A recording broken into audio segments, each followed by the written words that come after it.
Hello, good morning students. Welcome to PsyCrack India. Through this channel, we are giving contents related to psychology competitive exams, various topics for the various competitive exams in psychology, including UGC NET psychology.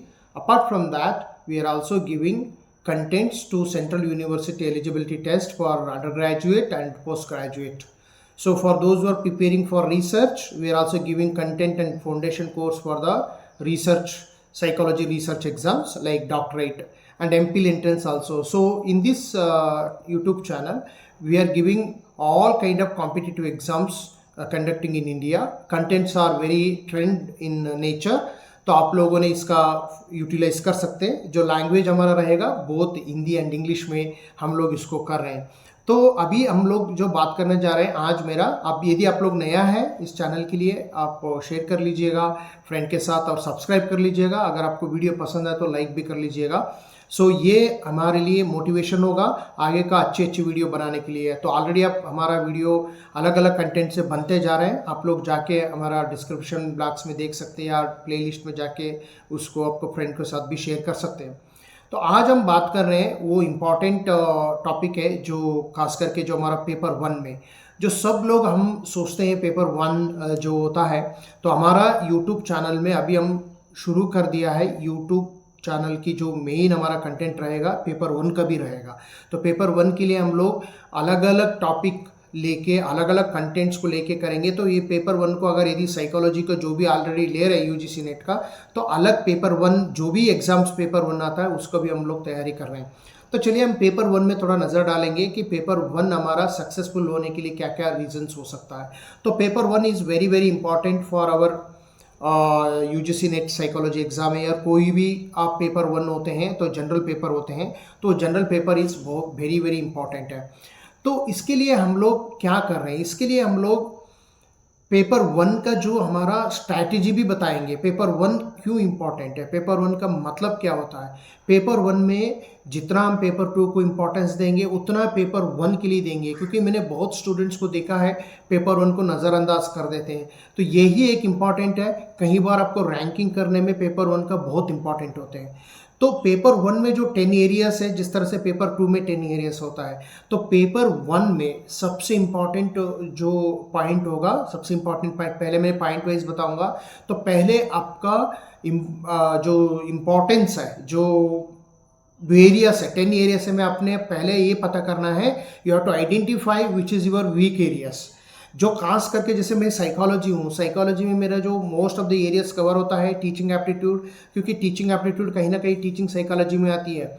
और उसके अलावा आप research ले लीजिएगा, research एक important है psychology. तो मेरा क्या क्या फ़ायदा होता है मैं वो बता रहा हूँ आपको. मैंने आइडेंटिफाई किया था कि जो 4-5 एरियाज है, जो ट्रेडिशनल एरियाज माना जाता है, जो कम्युनिकेशन है, तो कम्युनिकेशन भी एक साइकोलॉजी स्टूडेंट के लिए इंपॉर्टेंट होता है. तो उसी तरह पैराग्राफ है, पैराग्राफ भी हमारे कॉम्प्रिहेंशन लैंग्वेज कॉग्निटिव साइकोलॉजी में पढ़ाते. तो हम लोग को ये सारे एरियाज कहीं ना कहीं रिलेटेड है.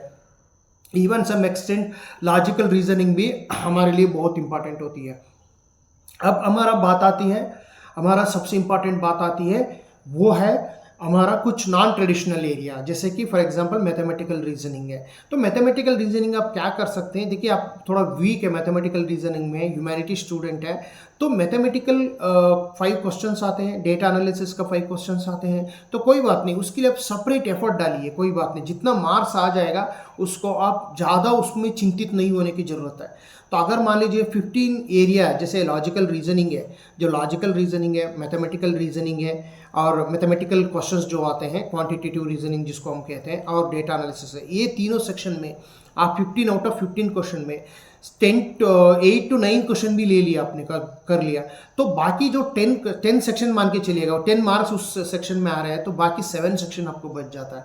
यानी कि 7 into 5 35 क्वेश्चन आपको फिर आपके पास जो टाइम मिलता है. तो अगर इसमें आपने 7-8 मार्क्स भी ले लिया तो इसमें 30 मार्क्स भी ले लिया. अगर आप मान लीजिए इस 735 में आउट ऑफ 35 में 30 मार्क्स भी ले लिया, तो आपका जो स्कोर बनेगा 38 या 30, आपको ये कह सकते हैं कि 39 या 39-30 आप 8 तक पहुंचा सकते हैं। तो ये अच्छा स्कोर है, 38 is a good score. 38 to 40 score जो होता है वो गुड स्कोर माना जाता है। तो इस तरह से आप स्ट्रैटेजी बनाना है। तो आपको जो जो पेपर में वीक है, जो जो पेपर में आपको वीक लगता है उसको एरिया में कर लीजिए। मेरा अपना लास्ट अटेम्प्ट में मैंने क्या किया था, मैंने आइडेंटिफाई किया था कि जो मेरा कुछ एरिया ऐसा है तो उसमें मैं थोड़ा ज़्यादा मार्क्स लूँगा। जैसे कि आईसीटी हो गया, पीपल एंड एनवायरनमेंट हो गया, हायर एजुकेशन हो गया, इसमें बार बार मेरा मार्क्स कम आ जाता था। तो इसीलिए मैं आपको बोल रहा हूँ इस तरीके से उस एरिया को स्ट्रैटेजी बनाइए। तो उस एरिया को जो जो कम आपको दिखता है, जो आपको बार बार आपको कम मार्क्स आ रहा है, तो उसमें आप चिंता होने की ज़रूरत नहीं है। थोड़ा सा आप कहीं यूट्यूब का ले सकते हैं, कोई यूट्यूब सहारा ले सकते हैं। हमारा यूट्यूब में भी तो आपको कंटेंट मिल ही जाएंगे। अभी हम ऑलरेडी शुरू कर चुके हैं, स्ट्रैटेजी भी चल रहा है, साथ ही साथ रिसर्च का वीडियो ऑलरेडी बना चुका है। टीचिंग एप्टीट्यूड भी हम लोग शुरू करेंगे। टीचिंग एप्टीट्यूड क्या होता है, एज ए असिस्टेंट प्रोफेसर क्या क्वालिटी होना चाहिए, तो ये सारे चीज़ हम आपके लिए कर रहे हैं। तो थोड़ा सा आप लोग को हमारा वीडियो साथ बने रहेंगे तो ये सारे चीज़ आपको मिल जाएगा। तो higher education, people and environment और ये आईसीटी को होता है, ये थोड़ा सा आपको करंट ओरिएंटेड क्वेश्चन होता है। सारे स्टूडेंट इसमें एक ही नहीं होता है। जो ट्रेडिशनल एरिया में आप अच्छे से स्कोर कर सकते हैं, जैसे मैंने आपको ट्रेडिशनल एरिया कहा, जो 7 एरियाज है, जो 7 या 6 एरियाज में आप 30 तो आराम से स्कोर कर सकते हैं। साइकोलॉजी स्टूडेंट तो आराम से स्कोर सकते हैं, यानी कि 35 में आप 25 to 28 तो कम से कम स्कोर कर सकते हैं। इसमें आप 10 मार्क्स ले लीजिएगा इस सारे सेक्शन में से आपको।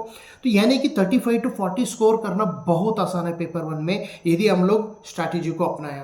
तो ये स्ट्रैटेजी अपनाने के लिए मैंने बहुत अपना ये एक्सपीरियंस भी बता दिया है, और साथ ही साथ मैं वीडियो भी बनाते रहूँगा, कंटेंट्स रहेगा, मैं खुद ही करूँगा कि सारे पेपर्स को मैंने कैसे क्वालिफाई किया था। आप लोगों के लिए बहुत ही इंपॉर्टेंट टॉपिक रहेगा ये।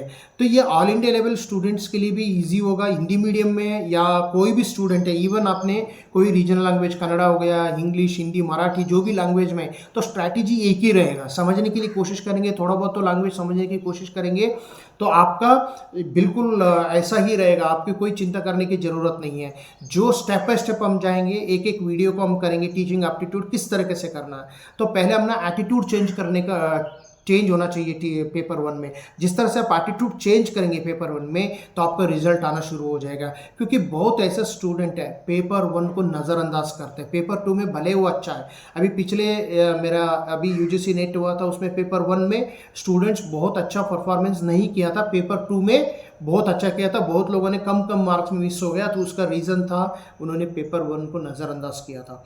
पेपर 1 में कई बार डरते ही हैं कि मैथमेटिकल बैकग्राउंड का नहीं है।